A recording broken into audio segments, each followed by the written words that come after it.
read stuff. Hey. You picked it? You nailed it? You picked it. Oh, you didn't pick it. Got wrong You didn't do info. your homework either then. Mark, we good? Okay. All right. Hey, good night. Excited to add Walter Nolen from Ole Miss. Guy we did a lot of work on, scouts through the fall, and then Senior Bowl, and through the Combine, and then brought Walt in here for a 30 visit. Impressed us the whole way. The tape spoke for itself. Violent, disruptive, high motor, tenacious, three-down player. Hard to find those guys that can affect the pocket from the interior of the formation. So really excited to add Walt, and excited to get him in here tomorrow and get him to meet some of our players and meet the team. So with that, open it up to you guys. He was mentioning the fact that he appreciated the fact that you guys went to the source, is what he said, to kind of listen to him about whatever negative might be out there about him. What, in general, were those conversations good on your end as much as they were for him? Because he seemed like he was really appreciative of that. Yeah, he's got a huge heart. It was awesome in the pre-draft process, getting to know him. And I don't know what narratives are out there or anything like that. I make up my own mind. And this guy's a Cardinal 1,000%. So I'm glad we got to add him. Why is he a Cardinal 1,000%? Turn on the tape. You guys have a lot of vets in that room who can help him along on and off the field. Where can he benefit the most of those guys? Well, I think, anytime, whether it's in that room or, I think that's why we put a big priority on the type of people on this team. And so, JG and his staff do a great job of laying out expectations and how we do things, but the firsthand knowledge and watching their peers work is that there's no replacement for that. And so, we have a bunch of veterans on this team, not just in that room, but in the entire locker room. That anybody that comes in this organization has no choice but to see that, absorb that, and that's why we put such a high emphasis on the type of guys that we bring in this organization. How much can Calais Campbell help this kid develop? I'm sorry, say again. How much can Calais Campbell help this kid develop? Well, I mean, again, listen, that's going to be it's going to be on each individual to do that. I mean, but again, Calais, Everett Buddha, it doesn't stop at just James Conner, Mac Wilson, that the entire unit, our defensive unit, our offensive unit, there's plenty of examples. So, our players do a great job of doing what we want them to do. And Walter's going to be no different. Walter's going to come in here and not miss a beat. Walter told us that one of the concerns he heard from detractors is voices out there saying that he didn't love football. What made you guys feel like this kid loved football? We turn on the tape and we watch the way he plays. It seems like you guys had a lot of quality players dropped you at number 16. What separated Walter from maybe some of the other guys you were considering? Disruption. And, I think, we've talked about it a lot. We wanted to get have a more disruptive defensive unit. We think we've added players that can help us do that. And again, when we find players that can affect the middle of the pocket, it puts a lot of stress on the offense. And so Walter is another guy that we think can do that, can help us do that, and we're really excited to add him to our team. What do you think about the first 15 picks fell, especially 10, 11, 12, 13, 14, as you guys were getting closer? Yeah, honestly, I don't think there was a ton of surprises. We were just talking before we came down here. There really wasn't a ton of out of nowhere picks tonight. I think now they may have went a little bit, maybe a pick or two or different order, but the names really tonight it really wasn't that much surprising who the actual names were.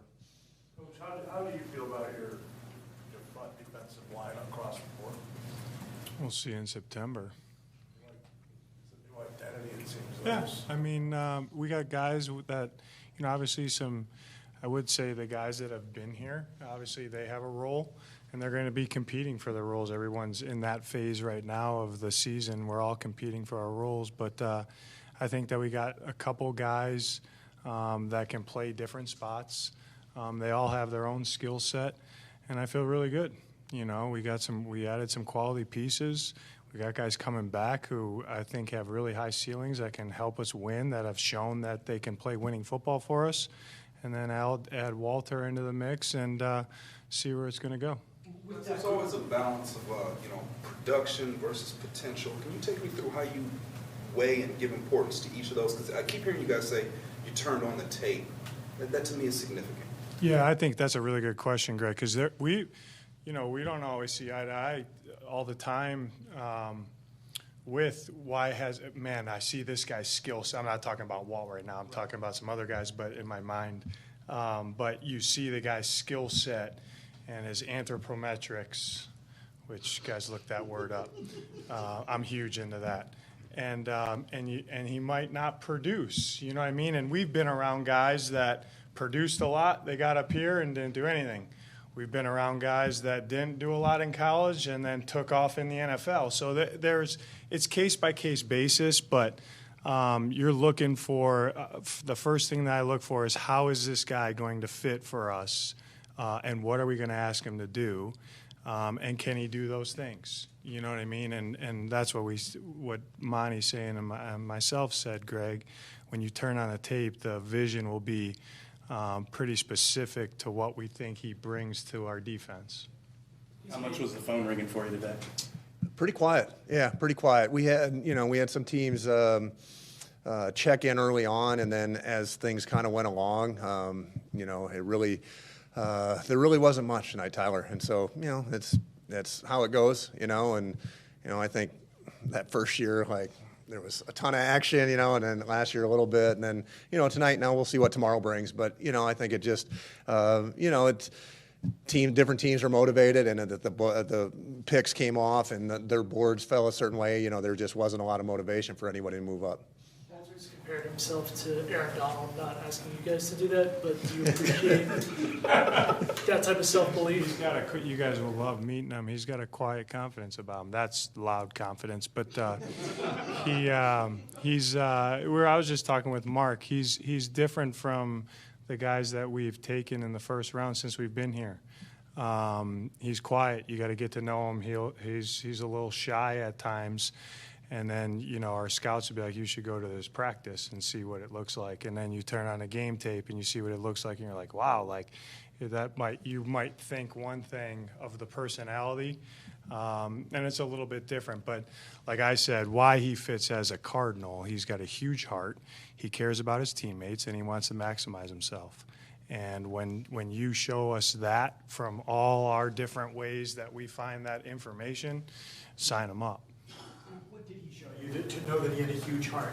Just talking to him. You feel it. I'm not going to go into our conversations that I have with players, but he's got a huge heart, Theo. He really does. And he cares about the game. He cares about his teammates. And he's very genuine, and he knows what he needs to work on to get better and hit his ceiling.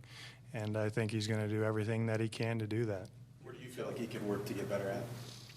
Well, I got to get my hands on him first. But I think he can play with his hands a little bit better. We talked about one of those things. He likes to come off the rock and rip-roar up the field, which is awesome, one of the things that we love about him. And I think when you pair that, because when he does flash his hands at times, there's not a lot of people that can stay engaged with him. He can throw those guys off, and he has a really good anchor for being this disruptive, quick, athletic, powerful guy. He's not just sitting on a line of scrimmage taking on blocks. Like, he's penetrating and doing those things. But then you do see him anchor when he uses his hands too. So we're going to ask him to do both of those things. So I think just playing with his hat and hands all the time at his pad level, you know what I mean? And when we turned on the tape with him when he came here, I said, what do you got to work on your game? Pad level. All right. I see the same thing. You know what I mean? Here's why, And he gets that. He understands that. So I think you guys always hear me say, I think his best ball's ahead of him. How much more do your ears perk up when he says the same thing you're thinking? Yeah, it's typically a good thing. He had 32 tackles within 2 yards of the line of scrimmage last year. What does it say about his game? What does that show you?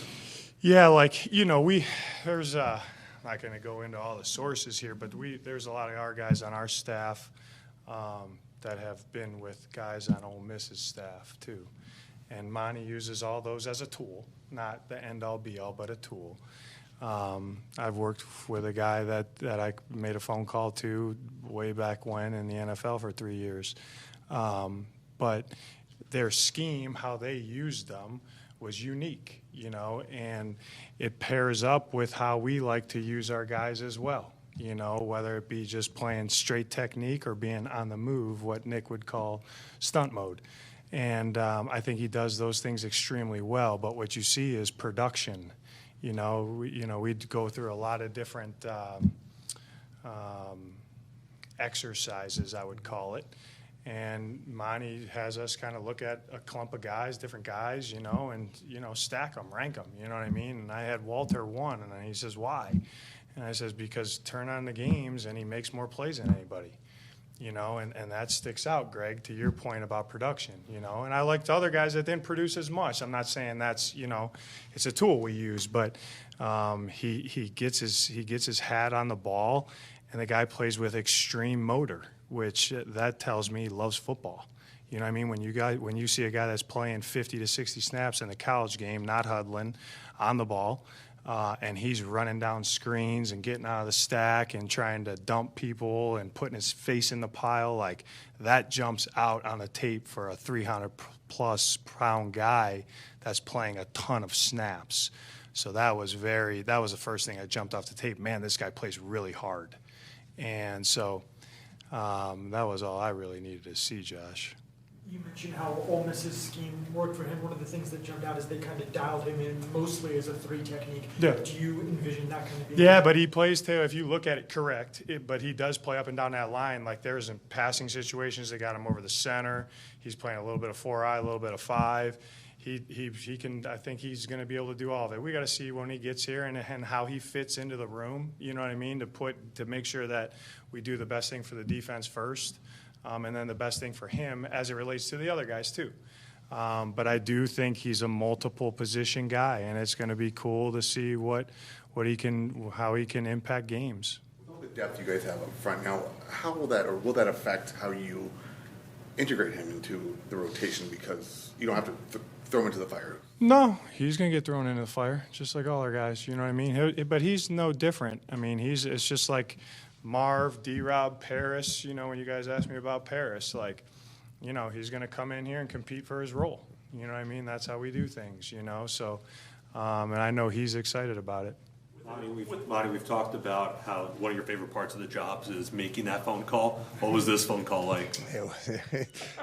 Walt was ready to roll. Walt's first words out of his mouth were, "Send me that book." So Walt's ready to get into the playbook, and he's ready to get here. And Walt was with his family. He was with his family in Houston, and you could tell the emotion and the excitement. And it's always great making those calls, and tonight was no different. Coach, you said you had Walter ranked number 1. I think after he had been drafted, you told Dana that you guys haven't pegged for a very long time. It's not very often where you pick in a bit over a round and your guy is able to follow you without moving up. How rewarding or how exciting is that for that to come to fruition? Well, I'll let Monty talk about that. Because he obviously knows the board and the league better than I do, right? And every pick, I was kind of, okay. That was kind of today. The perfect world was getting in my car and having Walter Nolen on our team.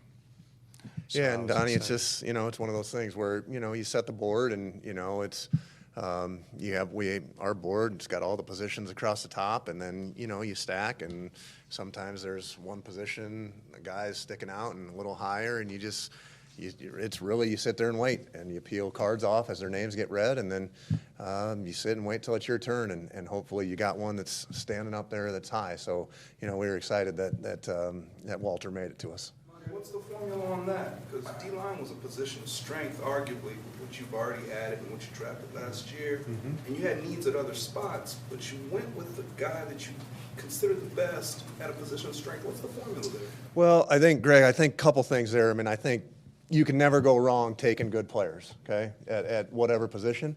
And then, I think the other thing that we saw, unfortunately, we saw firsthand last year, a month into the season, and we lost 2 or 3 guys on our D-line that we had counting on playing big roles. And so it's a violent position to play, the offensive and defensive line, and, we suffered attrition at both those. So, any time that we can add big bodies and then add talented guys to that room, the competition's going to sort itself out, and the depth, I mean, we can never have enough of those guys.